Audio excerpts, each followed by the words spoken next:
Racist restaurant owner ejects black couple, learns a hard lesson about who they really are.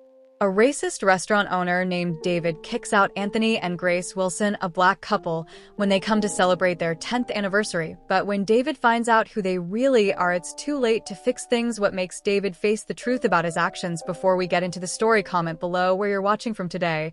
And if you like this story, don't forget to subscribe. David Thompson stood near the entrance of his restaurant, surveying the evening crowd with the same discerning eye he had honed over the years. The restaurant Limon Elegante was more than just an upscale dining establishment. It was a symbol of heralded success. Nestled in one of the city's most exclusive neighborhoods, Lame Zone Elegante was known for its exquisite French cuisine, impeccable service, and an atmosphere that whispered luxury. David had built the restaurant's reputation from the ground up, and now it was the go-to place for the city's elite lawyers, politicians, celebrities, and business mogul all came through its doors, drawn by the promise of privacy and a dining experience unmatched by any other. To David, maintaining the restaurant's image was paramount. Every detail mattered, from the pristine white tablecloths to the perfectly arranged floral centerpieces on each table. The soft glow of crystal chandeliers bathed the room in warm light, while the faint sound of classical music played in the background, adding to the ambience. The restaurant was designed to exude elegance, and David took great pride in ensuring that only a certain type of clientele walked through its doors. David himself was a man of distinction in his early 60s, with silver hair neatly combed back and a sharp suit tailored to perfection. He carried himself with an air of authority. His features were sharp, his posture impeccable, and his demeanor always calm and controlled. His wealth was evident not just in his appearance, but in the way he conducted himself. He was proud of what he had achieved, and he believed that the exclusivity of his restaurant was a reflection of his success. However, beneath that polished exterior lay a man who held certain beliefs about who belonged in his establishment and who did not. Though David was careful never to display overt racism, those who knew him well were aware of his prejudices. He prided himself on being able to make subtle judgments about people, often based on their appearance, background, or behavior. To him, Lame Elegante was a sanctuary for people of class, and he was determined to keep it that way. This meant that certain individuals whom he deemed unfit for his establishment were quietly but deliberately discouraged from returning that evening. As David stood at the entrance, he noticed a couple approaching the restaurant. They were impeccably dressed, the man in a tailored black suit and the woman in a stunning red dress that flowed elegantly as she walked. Their outfits were tasteful, sophisticated, and entirely appropriate for the restaurant, but David's gaze narrowed as they came closer. The couple, Anthony and Grace Wilson, were black. For a moment, David's smile faltered. It was a subtle reaction, one that would have gone unnoticed by most, but to those who knew him, it was a telltale sign of his disapproval. Anthony Wilson was a tall, well-built man with a calm confidence in his stride. His skin was the color of rich mahogany, and his short, cropped hair was neatly groomed. Beside him, Grace walked with grace and poise. Her dark curls framed her face beautifully, and her eyes sparkled with warmth and intelligence. They were a striking pair, a picture of elegance and success, but to her, their race overshadowed everything else. He immediately questioned whether they belonged in his restaurant, whether they would fit the image he had so carefully cultivated over the years. As Anthony and Grace reached the entrance, David forced a smile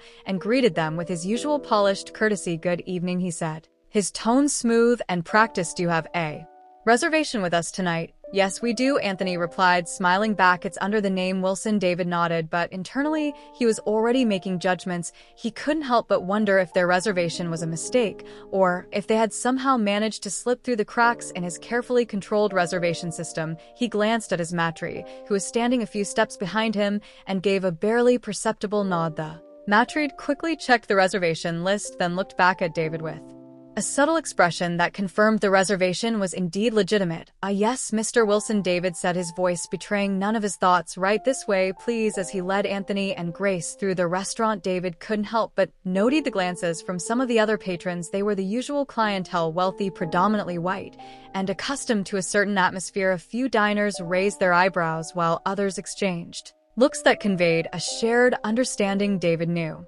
what they were thinking, because he was thinking it too. What were Anthony and Grace doing here? The couple's presence disrupted the unspoken, carefully curated image of exclusivity that David had worked so hard to maintain. He guided them to a table near the back, close to the kitchen doors and away from the center of the dining room.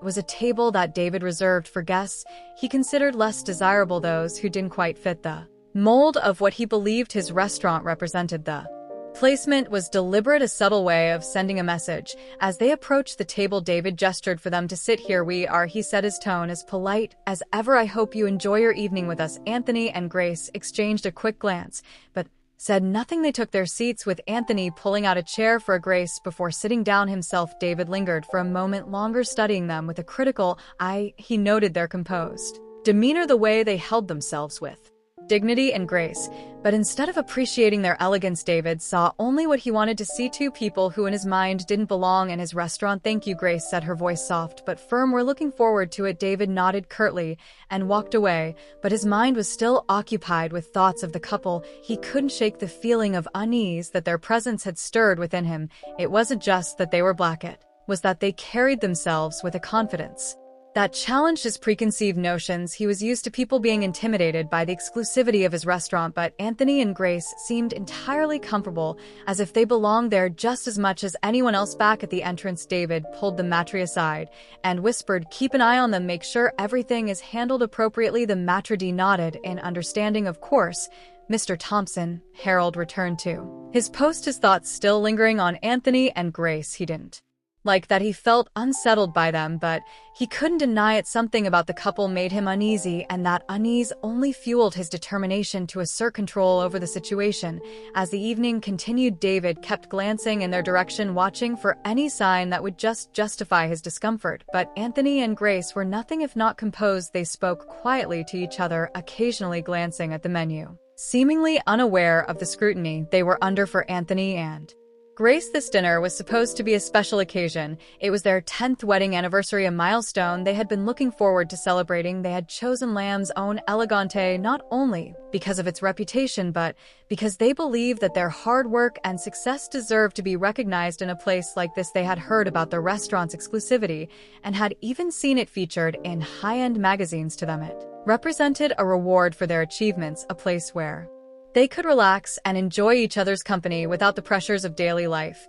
But from the moment they stepped through the door, they had sensed the tension in the air. They noticed the way David's smile didn't quite reach his eyes, the way he guided them to a table that seemed oddly out of place in such a refined setting. They were no strangers to subtle racism. They had encountered it before in different forms and places. Still, they had hoped that tonight would be different, that they could simply enjoy their evening without any of the complications that often came with being black in spaces dominated by white patrons. As they sat at the table, Grace reached across to take Anthony's hand. "It's a beautiful restaurant," she said quietly, her eyes scanning the room. Anthony nodded, though he could sense what Grace wasn't saying. "It is," he replied, squeezing her hand gently. "Leighton, make the most of it." They both knew what was happening, but they refused to let it ruin their evening. They had learned long ago how to navigate situations like this, how to rise above the microaggressions and slights that seemed to follow them wherever they went. Tonight was supposed to be about them, about celebrating their love and the life they had built together. They wouldn't let David's narrow-mindedness take that away from them. As the evening progressed, as disapproval grew more palpable, he found himself glancing at Anthony and Grace more often than he should have, as if he were waiting for them to do something that would confirm his biases, but they gave him nothing. They were the epitome of class and grace, treating the staff with respect and behaving impeccably. Their very presence seemed to challenge everything David believed about who should and shouldn't be in his restaurant. Despite their calm demeanor, Anthony and Grace were keenly aware of the undercurrent of hostility directed at them. They noticed the way the waitstaff seemed hesitant to approach their table, the way other diners occasionally glanced their way before quickly looking away. It was as if they were being watched, judged, every move they made scrutinized for some imagined fault. But instead of reacting, they remained composed, determined not to give anyone the satisfaction of seeing them uncomfortable. David, meanwhile, continued to wrestle with his own conflicting thoughts. On the one hand, he prided himself on maintaining a veneer of professionalism and politeness, never openly displaying his prejudices. But on the other hand, he couldn't help but feel that Anthony and Grace were somehow challenging his authority. Simply by being there, he resented them for disrupting the carefully cultivated image of his restaurant, for daring to act as if they belonged in a place that in his mind was reserved for people of a different class. His class. The evening at Lamb's Own Elegante was in full swing. Diners chatted quietly over CLE at tables, sipping fine wines, and savoring delicate dishes prepared with the utmost care. The clink of silverware on porcelain and the murmur of conversation filled the air, creating an ambience of refined tranquility for David Thompson. Everything was as it should be, everything except for the presence of Anthony and Grace Wilson. The couple had been seated for a while now, patiently waiting for their meal to arrive. Anthony and Grace had done everything by the book. They had made a reservation well in advance, arrived on time, and conducted themselves with the utmost politeness. Yet David's irritation simmered just below the surface. He couldn't shake the feeling that they didn't belong here, that their presence disrupted the carefully crafted atmosphere of his establishment. He was determined to find a way to reassert control, to remind them that this was his restaurant. David's first move was subtle but deliberate. He instructed the waitstaff to delay serving Anthony and Grace's food while other tables received their orders. Promptly, the couple's appetizers were conspicuously late. Anthony and Grace exchanged a glance, but said nothing, choosing instead to sip their water and engage in quiet conversation. They had noticed the delay, but they refused to let it spoil their evening. As the minutes ticked by, David's frustration grew. He had hoped that the delay would make Anthony and Grace uncomfortable, perhaps even provoked them into complaining, but they remained calm, unbothered by the obvious slight. This composure only irritated David further. He felt as though they were mocking him, with their poise silently challenging the unspoken rules of his restaurant. After what felt like an eternity, a waiter finally approached their table with the appetizers. The young man looked nervous as he set the plates down, aware of the tension in the air. David had made it clear to his staff that Anthony and Grace were not to be given in the same level of service as the other guests, and the waiter had followed his instructions to the letter. Sorry for the delay, the waiter mumbled, avoiding eye contact as he placed the dishes on the table. No problem, Anthony replied with a polite smile. Thank you. The waiter nodded quickly and retreated, eager to escape the discomfort of the situation. As Anthony and Grace began to eat, David watched them from across the room, his mind racing. They were too composed, too unflappable. He needed to do something more direct, something that would make it clear that they were not welcome here. Leaning in close to his maitre, David whispered, I want you to check their reservation again. Make sure it's legitimate. The maitre d' hesitated for a moment, sensing the underlying hostility in David's request, but he knew better than to question his boss. Of course, Mr. Thompson, he replied, bowing slightly before hurrying away to carry out the order. A few minutes later, the maitre d' returned, confirming that the reservation was indeed valid. David felt a surge of anger. He had been hoping for an excuse, any excuse, to confront the couple directly, but with their reservation confirmed, he couldn't simply throw them out without risking a scene. Still, David was not one to give up easily. Determined to assert his authority, David decided to approach the couple himself. He straightened his suit jacket, put on his most practiced smile, and walked over to their table. Anthony and Grace looked up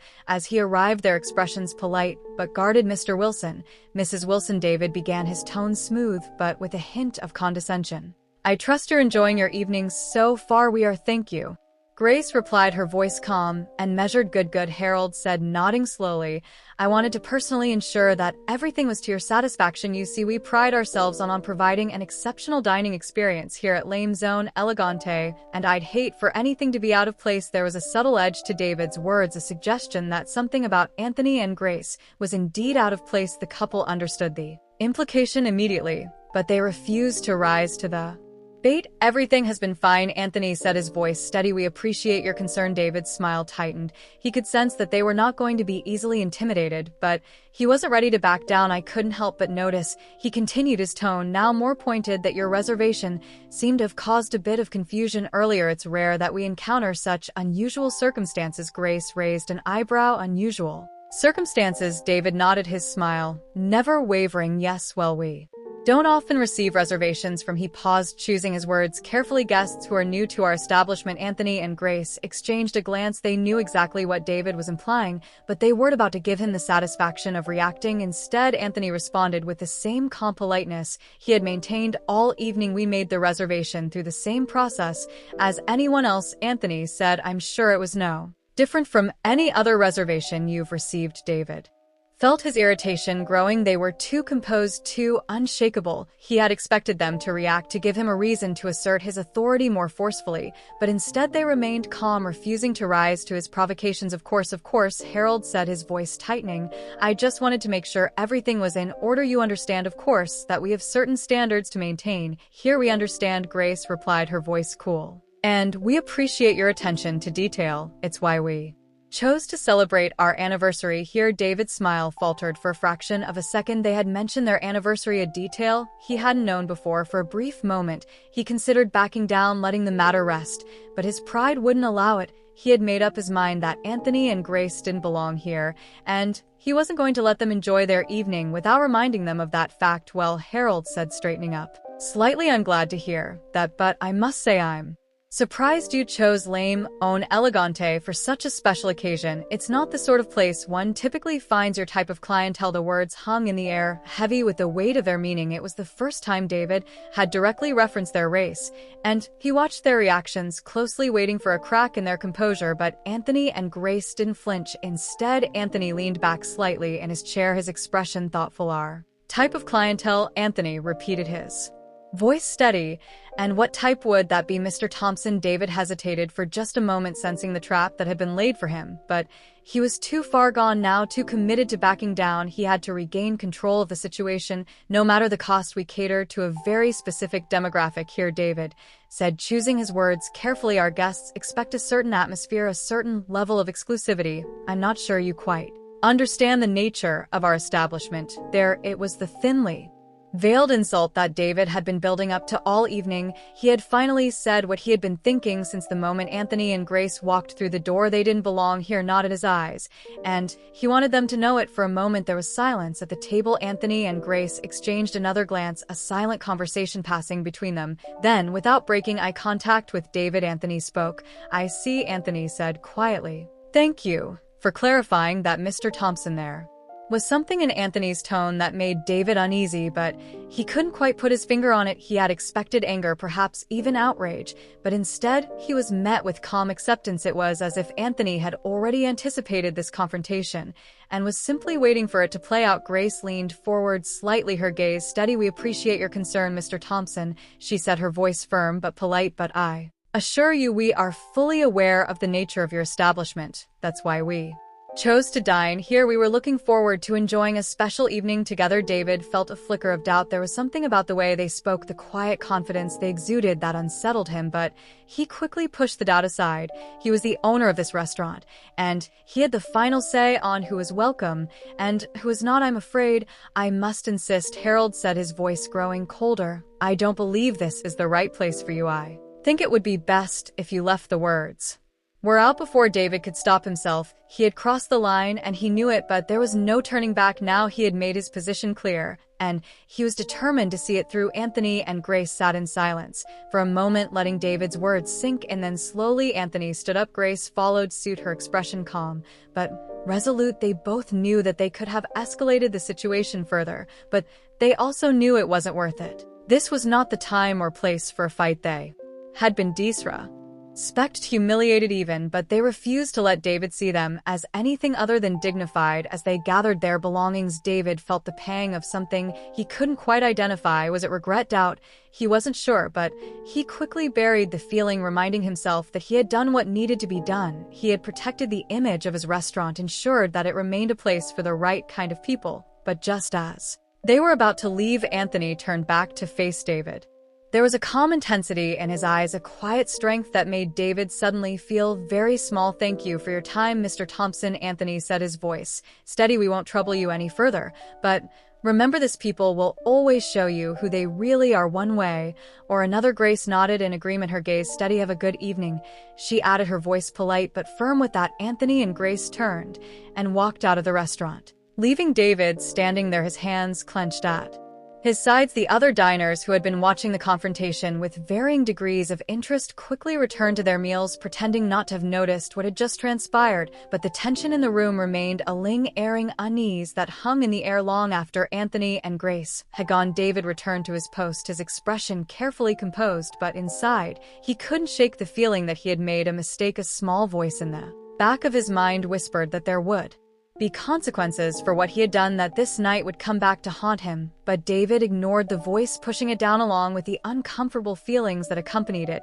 He had won, he had asserted his authority, protected the integrity of his establishment, and that was all that mattered, or so he told himself. But deep down, in a place he rarely allowed himself to acknowledge, David knew that this was far from over. He had set something in motion, something he couldn't control, and though he didn't realize it, yet the events of this evening would change his life in ways he could never have imagined. As Anthony and Grace walked away from Lame On Elegante, they exchanged a glance. There was no need for words. They both knew what the other was thinking. They had been humiliated, but they had also seen something in her that he had not intended to reveal: his weakness, his fear, his insecurity, and they knew that in the end it was David who would pay the price for his actions. They had a plan, a way to turn this night of humiliation into something much more powerful. They had the resources, the connections, and most importantly, the resolve to see it through. For now, though, they walked away quietly, leaving the past behind them as they stepped into the future, one that would look very different for David Thompson and Lame On Elegante. The battle had just begun. It had been a few days since the incident at Lame On Elegante, and David Thompson had mostly put the unpleasant evening out of his mind. He had convinced himself that he had handled the situation well, that he had protected his restaurant from the intrusion of people who didn't fit his carefully curated image. To David, Anthony and Grace Wilson were a brief, unfortunate disruption, nothing more. He expected that his life and business would continue as they always had, untroubled by the events of that night. But life has a way of turning the tables when one least expects it. It was a quiet morning at the restaurant. The dining area, normally filled with the soft hum of conversations and the clinking of fine china, was empty, and still David was in his office, going over the weekly reports, his mind focused on the usual menu of running his business. His restaurant was a well-oiled machine, and he took pride in overseeing every detail, ensuring that nothing was left to chance. As he sifted through the papers on his desk, David's assistant knocked on the door and entered, holding a sleek envelope. The assistant, a young man named Charles, was typically unflappable, but today there was an unusual note of curiosity in his voice. "Mr. Thompson," Charles said, handing the envelope to David, "this came for you this morning. It's marked urgent." David took the envelope, frowning slightly as he examined it. The paper was heavy, embossed with a subtle pattern that suggested wealth and sophistication. The return address was from a prestigious law firm, one that David recognized as being associated with high-profile clients and significant financial dealings. "Thank you, Charles," Harold said, dismissing the assistant with a wave of his hand. Once he was alone, he carefully opened the envelope, intrigued by its contents. Inside was a letter printed on fine stationery with a law firm's letterhead at the top. The text was formal and to the point. "Dear Mr. Thompson, we are writing on behalf of a client who has expressed significant interest in acquiring your restaurant chain. Our client, a prominent investor with a substantial portfolio in the hospitality industry, is prepared to make an offer that we believe you will find more than satisfactory. Due to the sensitive nature of this transaction, our client has requested a private meeting to discuss the terms and conditions of the acquisition. Please contact our office at your earliest convenience to arrange a time that suits your schedule. We look forward to your prompt response. Sincerely, Andrew H. Mitchell, ESQ Mitchell, Stevens and Company." David read the letter twice, a slow smile spreading across his face. The prospect of selling his restaurant chain for a handsome profit was certainly appealing, though he had no immediate plans to retire. The idea of cashing out at a peak moment was something he had considered in the past. The letter's tone and the law firm's reputation suggested that this offer was serious, perhaps even extraordinary. But there was one detail that piqued his curiosity: the identity of the investor was not revealed. David assumed it was a tactic to keep negotiations discreet, but a part of him was eager to know who was behind the offer. Was it a competitor looking to expand, or perhaps a wealthy entrepreneur seeking to break into the fine dining market? The possibilities intrigued him, deciding that this was an opportunity worth exploring. David immediately contacted the law firm and arranged a meeting for the following day. He felt a surge of anticipation as he hung up the phone. If the offer was as lucrative as the letter suggested, this could be the deal of a lifetime. The next day, David arrived at the law firm's office, a sleek building in the heart of the city's financial district. The lobby was all glass and polished stone, a testament to the firm's success and the wealth of its clientele. David was greeted by a well-dressed receptionist who escorted him to a conference room on the top floor. The room was spacious, with floor-to-ceiling windows that offered a panoramic view of the city skyline. A large polished table dominated the center of the Room flanked by comfortable leather chairs, David was early as usual, and he took a moment to appreciate the luxury of the surroundings. He had always prided himself on being a man of taste, someone who understood the finer things in life. This setting with its understated elegance appealed to him. It was the kind of place where deals worth millions were made, where power and influence were quietly wielded. As he waited, David allowed himself to imagine what life might be like after the sale. He could travel more, perhaps buy a villa in the south of France or a penthouse in New York. He could invest in other ventures, expand his portfolio, or even start a new business if he wished. The possibilities were endless, and the prospect of such freedom was intoxicating. The door to the conference room opened, and David turned, expecting to see a senior partner from the law firm or perhaps the mysterious investor himself. Instead, he was met with a sight that stopped him cold. Standing in the doorway, impeccably dressed in tailored business attire, were Mar Maris and Grace Wilson. For a moment, David's mind struggled to process what he was seeing. He had expected a wealthy investor, someone from his world, someone who fit his idea of what a high-powered dealmaker looked like. The last people he expected to see were the same couple he had thrown out of his restaurant just a few days ago. Yet there they were, calm, composed, and exuding an air of quiet confidence. "Mr. Thompson," Anthony said, his voice smooth and professional. "Thank you for coming. We appreciate you taking the time to meet with us." David blinked, his usual composure slipping for just a moment. "Mr. Wilson, Mrs. Wilson, I wasn't expecting." He trailed off, unable to find the words. Grace stepped forward, her expression polite but firm. "Please have a seat, Mr. Thompson. We have much to discuss." Still reeling from the shock, David found himself moving mechanically, taking a seat at the table. Anthony and Grace did the same, sitting directly across from him. As they settled in, a team of lawyers and financial advisors entered the room, carrying briefcases and thick folders. They took their places on either side of Anthony and Grace, further emphasizing the couple's authority in this situation. For a few moments there was silence as everyone took their seats and opened their documents. David's mind raced as he tried to make sense of what was happening. How could this be? How could these people, the same people he had dismissed as unimportant, out of place, be sitting here preparing to negotiate a deal worth millions? Finally, Anthony broke the silence. "Mr. Thompson, I'm sure you're wondering why we're here today. Allow me to explain." He leaned forward slightly, his gaze steady. "My wife and I are entrepreneurs. We've built a significant portfolio in the hospitality industry, including several high-end restaurants. When we came to Lame Zone Elegante the other night, it wasn't just for our anniversary. We were also evaluating your restaurant as a potential acquisition." David felt the floor drop out from under him. He had thought he was dealing with just another couple who didn't belong, but in reality, they had been evaluating him. The realization hit him like a punch to the gut, and for a moment he struggled to maintain his composure. Anthony continued, his voice calm and controlled. "After our experience at your restaurant, we took some time to review our options. We've decided that Lame Zone Elegante and your other establishments would make a valuable addition to our portfolio. That's why we're here today, to make you an offer." David blinked, struggling to find his voice. "An offer?" "Yes," Grace said, her tone businesslike. "We're prepared to purchase your entire restaurant chain for a price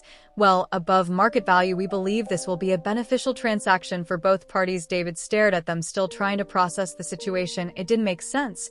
Why would they want to buy his restaurants after the way he had treated them? And more importantly, why were they willing to offer more than the market value? There had to be a catch. Seeing the confusion on David's face, Anthony decided to clarify. "We're offering you a generous price because we believe in the potential of these establishments. However, there are conditions that must be met for the deal to go through." "Conditions?" David echoed, his voice tight. "Yes," Anthony said, leaning back in his chair. "First, the sale must be completed immediately. We don't want this process to drag out over months. We have the resources to finalize the transaction quickly, and we expect the same from you." David nodded slowly. That was unusual, but not unheard of in high-stakes deals. He could see the logic in wanting to move quickly, especially if they were serious about expanding their portfolio. "What else?" David asked, trying to keep his tone neutral. "The second condition," Grace said, her gaze locking onto David's, "is that you leave quietly once the sale is complete. You will step away from the business entirely. No public statements, no interviews, no lingering involvement. You will simply take your profit and move on." David's eyes narrowed. This condition was more troubling. He had built these restaurants from the ground up, invested years of his life into making them successful. The idea of walking away without a word, without any acknowledgement of his role, felt like a betrayal of everything he had worked for. And finally, Anthony added, his voice taking on a harder edge, "You will agree never to open a similar establishment. Again, you will not compete with us in any way, shape, or form. If you do, we will consider it a breach of contract and pursue legal action." At this, David's composure cracked. He had expected a straightforward business transaction, not a hostile takeover. The conditions they were laying out felt like an attack, a deliberate attempt to strip him of his identity and his legacy. He could feel his anger rising, but he forced himself to stay calm, to think rationally. "Why these conditions, David?" asked, his voice tight with barely suppressed emotion. "Why do you want me out so completely?" Anthony and Grace exchanged a glance before Anthony responded. "Let's just say we believe in doing business with integrity.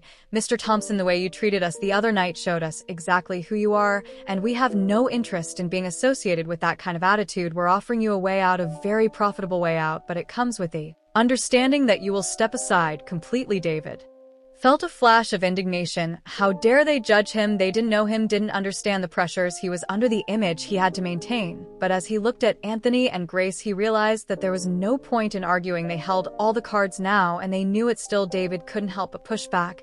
"And if I refuse, what happens then?" Grace's expression didn't change, but there was a steeliness in her eyes as she replied, "If you refuse, we'll walk away from this deal, and we'll make sure everyone knows exactly why. Your investors, your clients, the media, they'll all hear about how you treated us.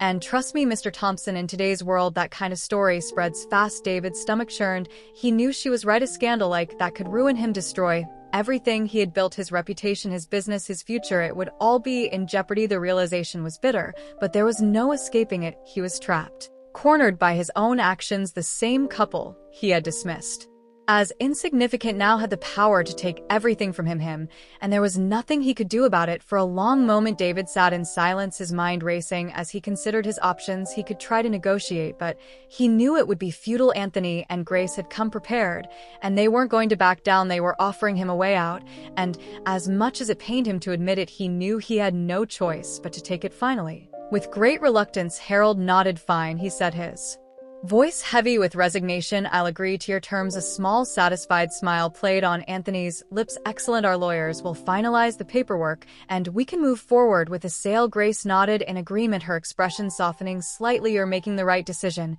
Mr. Thompson. This will be good for everyone involved." David didn't respond. He didn't trust himself to speak, afraid that his anger and bitterness might spill over. Instead, he simply nodded again, signaling his acquiescence. The meeting continued, with the lawyers going over the details of the contract, outlining the process for the sale. David listened in a daze, his mind still reeling from the shock of the situation. It felt surreal, as if he were watching someone else's life unfold, but it was real, too real, and there was no escaping it. By the time the meeting ended, the deal was all but sealed. The final papers would be signed within the week, and then it would be over. David would walk away with a substantial sum of money, but at the cost of everything he had worked for, everything that had defined him. As Anthony and Grace stood to leave, Anthony extended his hand to David. "Thank you for your cooperation, Mr. Thompson. We'll ensure the transition is smooth." David shook his hand, the gesture stiff and formal. "I'm sure you will," he said, his voice devoid of emotion. Grace gave him a polite nod. "Goodbye, Mr. Thompson. We wish you the best in your future endeavors." With that, they left the room, their legal team following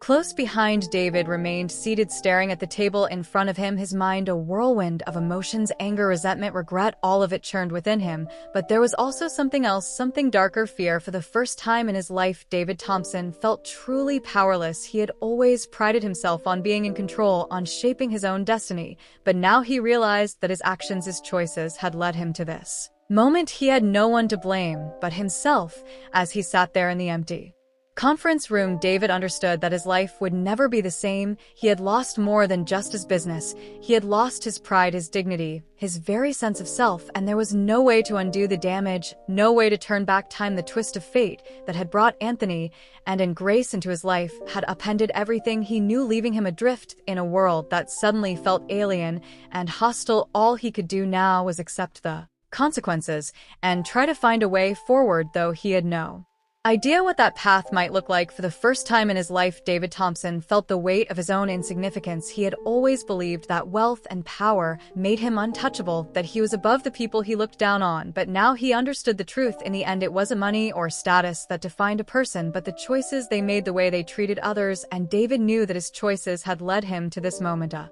moment of defeat, of surrender, of bitter realization. As He left the law firm and stepped out into the bustling city streets. David felt the cold wind bite at his skin. He pulled his coat tighter around him, but it did little to stave off the chill that had settled deep in his bones. The city moved around him, indifferent to his plight, as he made his way back to the restaurant that for a little while longer was still his.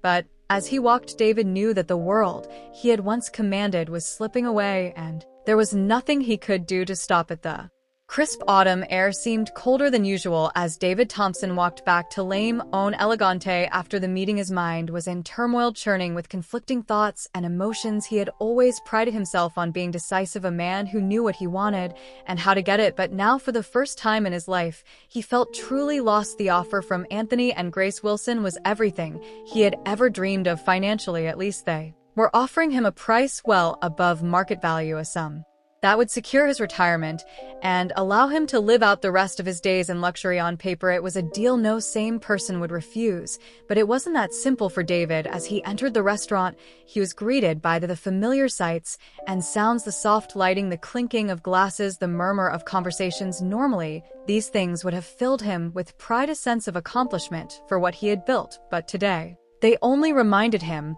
of what he stood to lose. David retreated to his office, closing the door behind him. He sank into his leather chair, staring at the framed photos on the wall, the certificates of achievement, the articles praising his restaurant's success. These were the symbols of his life's work, the legacy he had created through years of hard work and dedication, and now it was all slipping away, threatened by a deal. He felt cornered into accepting. His thoughts kept circling back to Anthony and Grace, the memory of that night, the night he had dismissed them, insulted them, and ultimately thrown them out of his restaurant. Nodded him. At the time, he had felt justified, even righteous, and his actions, but now those actions had come back to haunt him in ways he never could have imagined. The thought of losing his restaurant to the very people he had disrespected was almost unbearable. It wasn't just about the money, it was about his pride, his identity. For years, David had crafted an image for himself, a man of wealth, power, and influence, someone who commanded respect and admiration. Selling his restaurant to a black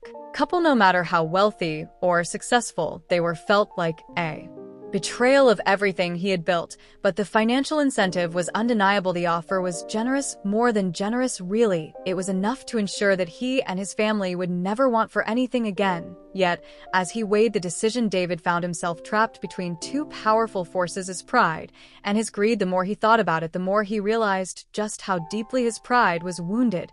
He had always seen himself as above the people he served, above the people who worked for him, and certainly above the people he considered outsiders. The idea of those outsiders taking control of what he had built, profiting from his hard work, was intolerable. And yet, what choice did he have? David leaned back in his chair, rubbing his temples as he tried to make sense of it all. The pressure from his investors and partners was mounting. They had been enthusiastic about the offer when he had hinted at it, seeing it as a golden opportunity to cash out. They were unaware of the racial undercurrents that complicated the situation for David. To them, this was just another business deal, a chance to walk away with a substantial profit. If they knew the truth, if they understood how deeply his racism ran, David knew they would be shocked. They had always seen him as a savvy businessman, someone who made decisions based on logic and profit, not prejudice.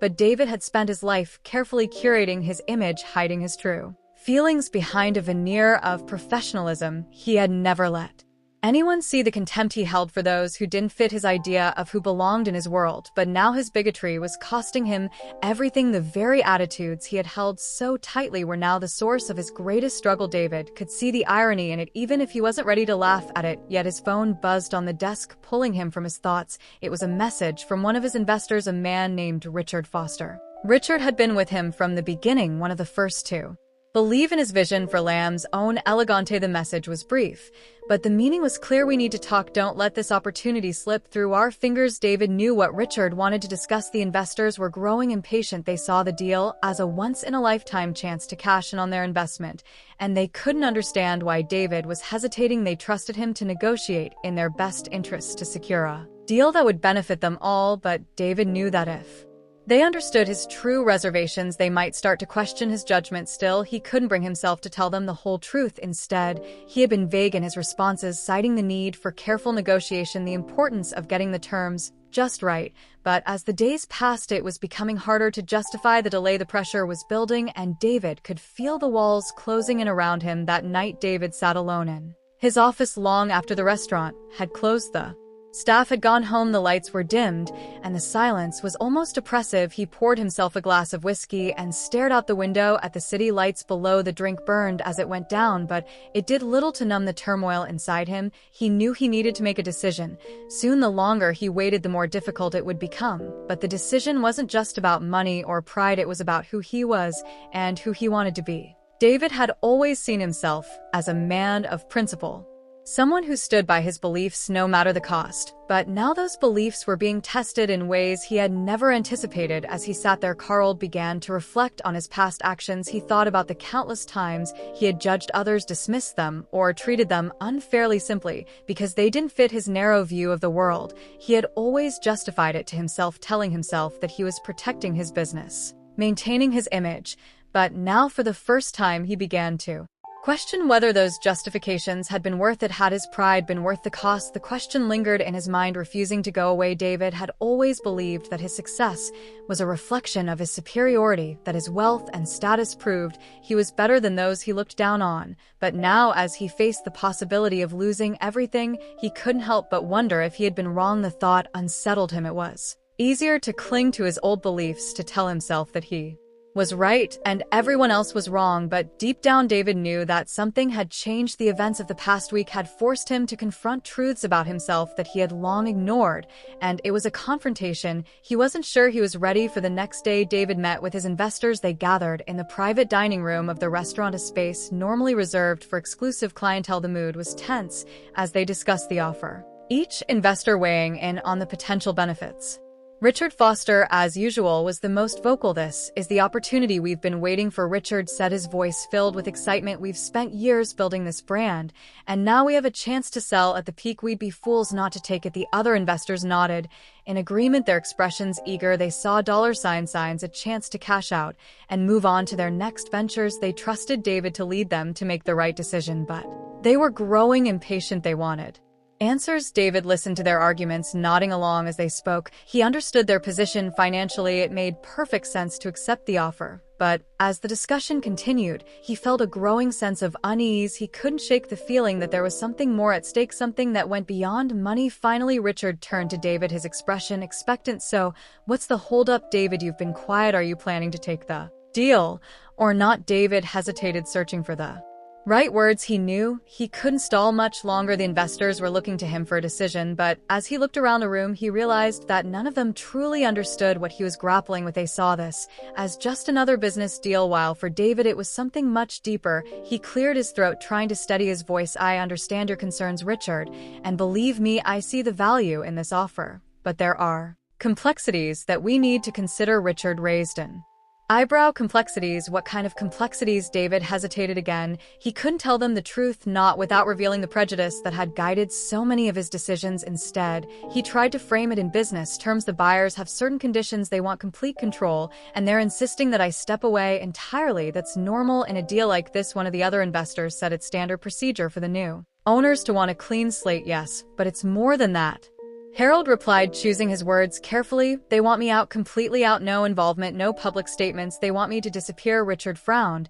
"And what's the problem with that? You've been running this place for years, David. Maybe it's time to step back and enjoy life." David felt a flash of irritation. It was easy for them to say they hadn't built this business from the ground up. They hadn't poured their heart and soul into it. But as much as he wanted to push back, he knew they had a point. He had spent years working tirelessly, sacrificing his personal life for the sake of the restaurant. Maybe it was time to let go, but letting go meant accepting defeat, and that was something David couldn't stomach. The investors continued to press him, urging him to take the deal. They pointed out the financial benefits, the security it would provide, the freedom it would give him. But for David, the decision wasn't just about money. It was about pride, about the legacy he would leave behind. As the meeting went on, David felt the weight of their expectations bearing down on him. They trusted him to make the right decision, to protect their investments, and to secure their future. But they didn't know the full story. They didn't know what it would cost him personally to go through with the deal. After the meeting, David returned to his office, more conflicted than ever. He knew he needed to make a decision soon, but every time he tried to think it through, his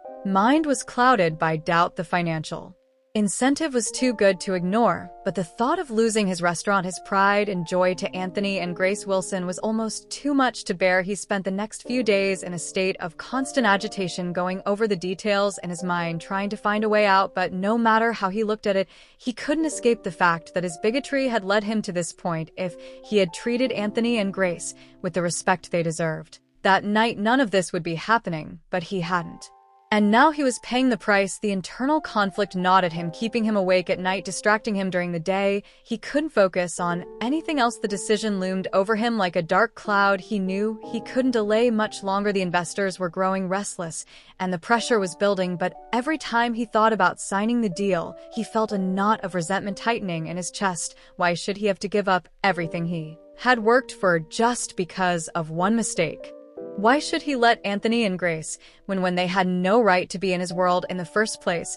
But deep down, David knew that this was the wrong way to think. He knew that his pride, his pre-prejudice had blinded him for too long. He had always seen himself as better than others, as someone who deserved success more than anyone else. But now, as he faced the prospect of losing everything, he realized that his arrogance had been his downfall. The struggle within him continued to intensify, pulling him in different directions. On one hand, he wanted to hold on to his pride, to refuse the deal, and keep his restaurant no matter the cost. But on the other hand, he knew that this would be a losing battle. The offer was too good, the pressure too great, and if he refused, he risked losing everything anyway: his reputation, his business, his future. The days passed in a blur, each one bringing him closer to the inevitable decision. David felt like he was standing on the edge of a cliff, unsure whether to jump or hold on for dear life. He knew he couldn't stay on the edge forever, but the thought of taking the plunge filled him with dread. Finally, after what felt like an eternity, David made his decision. He would take the deal. He would sell the restaurant, walk away with the money, and try to rebuild his life. It was a bitter pill to swallow, but he knew it was the only option left to him. His pride had cost him enough. He couldn't let it take everything. The following week, David met with his lawyers and the Daniels legal team to finalize the paperwork. The process was efficient, almost mechanical, as the details were hammered out and the documents prepared for signing. David sat in silence as the lawyers discussed the finer points of the deal, barely listening as they went over the terms. When the time came to sign the papers, David hesitated. For just a moment, his pen hovered over the page, his hand trembling slightly. He could feel the weight of the decision pressing down on him, the finality of it all. But there was no turning back now. He had made his choice, and he had to live with it. With a deep breath, David signed his name on the dotted line. The ink flowed smoothly, leaving behind a stark black mark that sealed his fate. It was done. The deal was finalized. Quickly after that, the Wilson legal team moved with efficiency, ensuring that everything was in order. David felt a strange sense of detachment as he watched them work, as if he were observing the end of someone else's life, not his own, but it was his life, and now it was changing forever. Once the papers were signed, Anthony and Grace thanked David politely, their expressions inscrutable. There was no gloating, no sign of triumph, just a quiet satisfaction, as if they had accomplished what they set out to do and were ready to move on. David couldn't help but admire their composure, even if it stung to see them take control of what had once been his.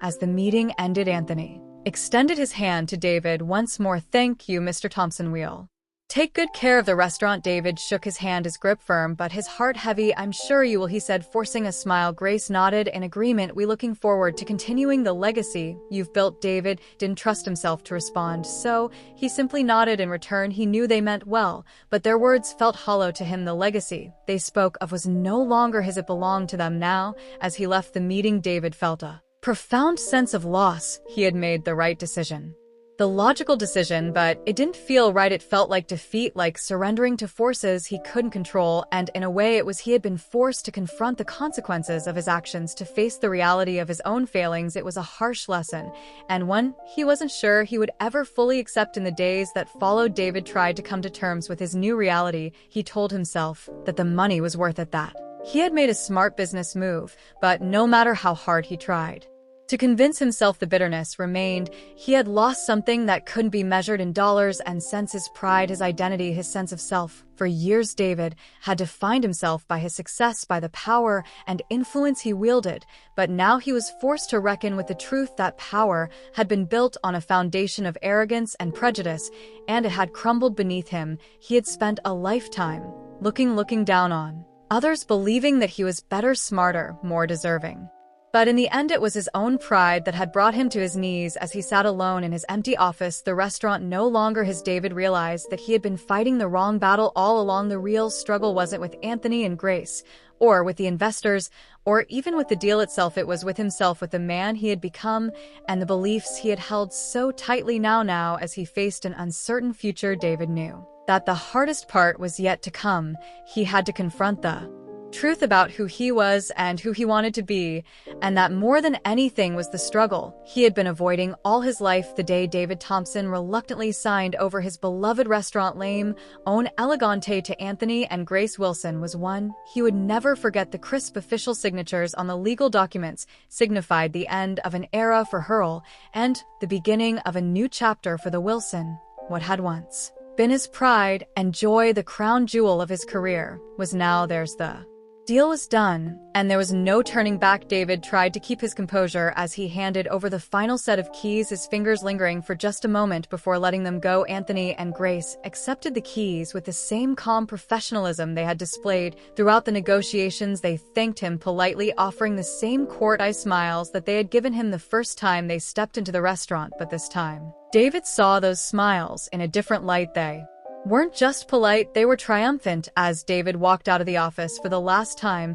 he couldn't shake the feeling of finality that weighed down on him. The restaurant, once a symbol of his success and stature, no longer belonged to him. The realization settled over him like a heavy fog, obscuring any sense of satisfaction he might have felt from the money he had earned in the sale. He had signed away more than just a business. He had signed away a piece of himself. In the days that followed, the sale of Lame Own Elegante became the talk of the town. The local community, long accustomed to the restaurant's reputation as a symbol of exclusivity and prestige, was shocked by the sudden change in ownership. News of the sale spread quickly, fueled by the gossip mill that thrived in the upscale circles Harold had once been part of. But it wasn't just the sale itself that caused a stir, it was the story behind it, the tale of how David Thompson, a wealthy and proud restaurant owner, had subtly disrespected a black couple who came to dine at his establishment, only to end up selling the entire business to that very same couple. Spread like wildfire. It wasn't long before the details of the confrontation, the cold stares, the veiled insults, the ultimate ejection of Anthony and Grace from the restaurant became common knowledge. People whispered about it in hushed tones, both horrified and fascinated by the turn of events the story took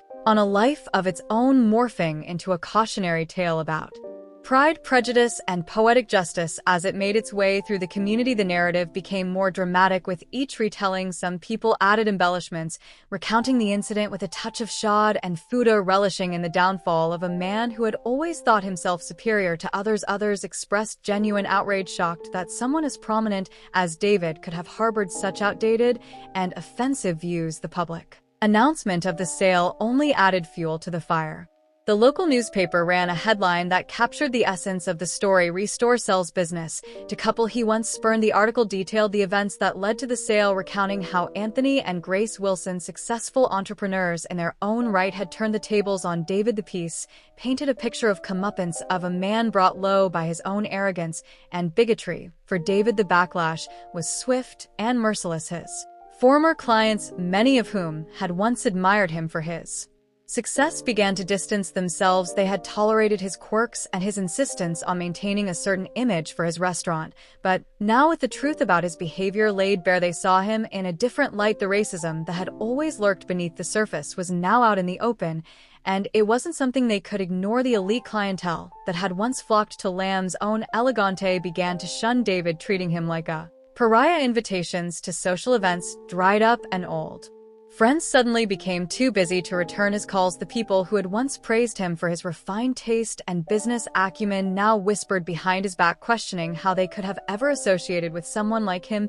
Even those who shared some of his views kept their distance, fearing the stain on their own reputations. David's downfall was not just social, it was financial as well. While the sale of the restaurant had left him with a sizable sum, it wasn't enough to maintain the lavish lifestyle he had grown accustomed to. The other business ventures he had invested in began to suffer as word of his behavior spread. Investors pulled out, wary of being linked to a man whose reputation was now tainted. Opportunities that had once been readily available to him began to dry up, leaving David with fewer and fewer options. The public reaction wasn't limited to whispers and cold shoulders. David began to receive letters and emails from people expressing their disappointment and disgust. Some were polite, but firm. Others were openly hostile. Former employees who had once worked under David's demanding gaze spoke out about the subtle racism they had experienced during their time at the restaurant. They recounted stories of being passed over for promotions, of being treated differently from their white colleagues, and of enduring David's condescending remarks. These revelations only further damaged David's reputation. The narrative of his downfall became even more damning as the stories of his discriminatory behavior piled up. It wasn't just the one incident with Anthony and Grace. There was now a pattern, a history of racism that could no longer be denied. The community that had once celebrated Harold as a successful businessman now saw him for what he truly was, a man whose wealth and status had masked a deep-seated prejudice. David's attempts to salvage his reputation were futile. He tried to downplay the incident, insisting that it had been blown out of proportion, that he had merely been enforcing the high standards of his restaurant, but no one was buying it. The damage was done, and there was no way to undo it. His words rang hollow, devoid of the power they once held. The community had made up its mind, and David was left to face the consequences. As the months passed, David found himself increasingly isolated. The social circles he had once been part of were now closed to him, and the respect he had once commanded had evaporated. He spent his days in solitude, nursing his regrets and replaying the events that had led to his downfall. He couldn't escape the bitter truth that it was his own actions, his own pride, that had brought him to this point. The regret gnawed at him, a constant reminder of what he had lost. David had always prided himself on being a man of principle, someone who lived by his own rules, but now he was forced to confront the reality that those principles had been rooted in prejudice, in a belief in his own superiority, and that belief had cost him everything: his business, his reputation, his place in the world. The public fallout from the sale also had a profound impact on Lamb's own Elegante itself. Under the ownership of Anthony and Grace Wilson, the restaurant underwent a transformation. They maintained the high standards and elegance that had made the restaurant famous, but they also brought a new sense of inclusivity and warmth that had been absent under Harold's leadership. The clientele became more diverse, reflecting the changing face of the city, and the restaurant thrived in ways it never had before. For the community, the success of Lamb's own Elegante under new ownership was a fitting conclusion to the story. It was proof that change was possible, that the old ways of thinking could be challenged and overcome. The restaurant, once a symbol of exclusion and elitism, was now a place where everyone felt welcome, and for many, that was the ultimate irony. The very thing David had fought to preserve was now flourishing without him, and in spite of him, as the restaurant continued to thrive. David's life became a shadow of what it once was. He retreated further into himself, avoiding the places and people that reminded him of his past. The wealth he had accumulated from the sale of the restaurant did little to comfort him. It was a hollow victory, a reminder of what he had lost. He spent his days in a small apartment on the outskirts of the city, far from the upscale neighborhood where he had once lived. In his solitude, David had plenty of time to reflect on his life, on the choices he had made, and the beliefs he had held. He thought about the people he had hurt, the opportunities he had squandered, and the pride that had ultimately been his undoing. The bitterness and resentment that had once weighed at him were now replaced by a deep, gnawing regret. But it was too late for regrets. The world had moved on, and David was left behind, a relic of a bygone era. The community that had once looked up to him now saw him as a cautionary tale, a reminder of what happens when pride and prejudice go unchecked. And for David, there was no redemption, no way to undo the damage he had done. In the end, David was left with nothing but his pride and his regrets. The restaurant he had once poured his heart and soul into was no longer his, and the legacy he had hoped to leave behind was forever tarnished. He had lost everything that mattered to him, not because of bad luck or circumstance, but because of his own actions. The consequences of his decisions had unfolded before him, leaving him with a life that was empty and meaningless. David Thompson, once a man of wealth and power now found himself alone, shunned by the community he had once dominated. The fall from grace was complete, and there was no coming back. All that remained was the memory of what could have been, and the knowledge that it was his own pride that had led to his downfall. As David sat in his empty apartment surrounded by the trappings of a life that no longer held any meaning, he realized that he had learned the lesson too late. The world had changed, but he hadn't changed with it, and now he was paying the price. Under the ownership of Anthony and Grace Wilson, Limon Elegante underwent a transformation that exceeded all expectations. They rebranded the restaurant, shedding its old image of exclusivity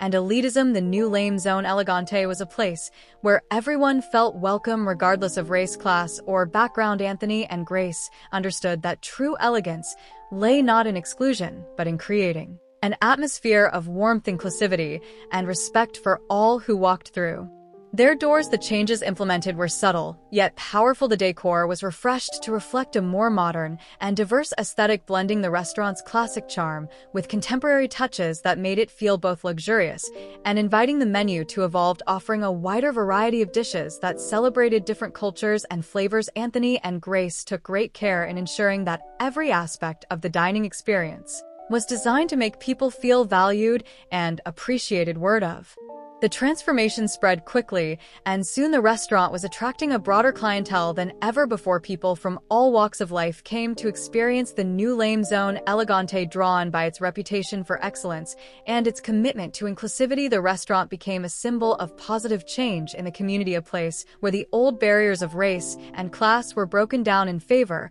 of a more open and welcoming environment. Business flourished under Anthony and Grace's leadership. The restaurant revenue soared, and it consistently received glowing reviews from critics and patrons alike. It became a favorite destination for anniversary celebrations and business meetings, and reservations were often booked weeks in advance. Anthony and Grace had succeeded not only in preserving the restaurant's legacy, but in elevating it to new heights. While Anthony and Grace thrived, David Thompson watched from the sidelines. Now living in obscurity, David had been reduced to a mere spectator. In the world he once dominated, he followed the success of Limon Elegante from afar, reading the rave reviews in the newspapers and hearing about it from people in the community. Each article, each mention of the restaurant's newfound glory was a bitter reminder of what he had lost. David spent his days in quiet reflection, replaying the events that had led to his downfall over and over in his mind. He thought about the decisions he had made, the pride he had clung to, and the deep-seated prejudices that had ultimately cost him everything. The realization was painful, as racism had not only stripped him of his business, but had also robbed him of an opportunity to grow and evolve as a person. In his younger years, David had been proud of the standards he maintained at Limon Elegante. He had convinced himself that these standards were about preserving the restaurant's image, about keeping it exclusive and refined. But now, as he reflected on his past actions, he saw them for what they truly were: an excuse to exclude those he deemed unworthy, to uphold a sense of superiority that had no place in a changing world. The irony of his situation was not lost on him. Anthony and Grace, the very people he had dismissed as not fitting his restaurant's image, had proven to be far more capable and visionary than he had ever been. They had taken what he had built and made it better, turning it into something that resonated with the values of a more inclusive and diverse society. In doing so, they had shown him the true meaning of elegance and success, something he had never fully understood. As the years passed, David's bitterness gradually gave way to regret. He came to see that the world had moved on without him, embracing ideals of inclusivity and acceptance that he had resisted for so long. The pride that had once defined him now felt hollow, and the wealth he had amassed brought him little comfort. He was alone, cut off from the community he had once been a part of, with nothing to show for his years of hard work but memories of what could have been. In a moment of weakness, David decided to return to Limon Elegante. Perhaps, he thought, he could find some solace in revisiting the place that had once been his pride and joy. He rationalized that enough time had passed and that it wouldn't hurt to see how things had changed. After all, he had been responsible for the restaurant's initial success, hadn't he? Maybe, just maybe, he could feel some connection to it again. David picked up the phone and called The restaurant to make a reservation, the voice on the other end was polite and professional as expected. He gave his name, David Thompson, and requested a table for one on the upcoming weekend. There was a brief pause followed by a response that made David's heart sink. "I'm sorry, Mr. Thompson," the hostess said, her tone courteous but firm, "but we don't have a reservation under your name." For a moment, David was speechless. He had fully expected to be accommodated, to be recognized as the restaurant's former owner, even if he had sold it, but the hostess offered no indication that she knew who he was, and there was no effort to make an exception. He was just another customer to her, one of many who had called to book a table. David cleared his throat, trying to regain his composure. "Could you check again? I used to own the restaurant, you see." "And I understand, sir," the hostess replied, cutting him off gently, "but our reservation system is quite full. Perhaps you could try another date." David thanked her, hanging up the phone with a heavy sigh. The irony was clear. The restaurant he had once controlled, the place where he had turned away Anthony and Grace, now had no place for him. He was just another name on a waiting list, indistinguishable from the countless others who sought to dine at the new and improved Lame On Elegante. As David sat in his small, modest apartment, the reality of his situation finally hit him. The restaurant had moved on, and so had the world. There was no going back, no reclaiming what he had lost. Anthony and Grace had not only taken over his business, they had done what he had never been able to do. They had turned it into a place that welcomed everyone, that stood as a testament to the values of inclusivity and respect. For Harold, there was no escaping the truth. His downfall had been of his own making. His racism had cost him his business, his reputation, and his place in the world. And now the restaurant that had once been his pride and joy was thriving without him, a symbol of everything he had failed to understand. The final irony was bitter, but it was also deserved. David had tried to preserve an image of exclusivity and superiority, only to see it shattered by the very people he had dismissed. In the end, it was Anthony and Grace who had the last word, turning L's Own Elegante into something greater than David had ever imagined, and David was left with nothing but his regrets, a lone figure in a world that had moved on without him. Do you think Anthony and Grace's decision to buy the restaurant was the right choice? Let me know your thoughts in the comments below. If you enjoyed this story, please consider subscribing to my channel. I put in a lot of time and effort crafting these heartfelt narratives, and your support truly means the world to me. Thank you for being a part of this journey. Disclaimer: this channel is opposed to all forms of discrimination, bigotry, intolerance, and human rights violations. The narratives presented here are original works that were crafted to foster constructive dialogue, comprehension, and introspection.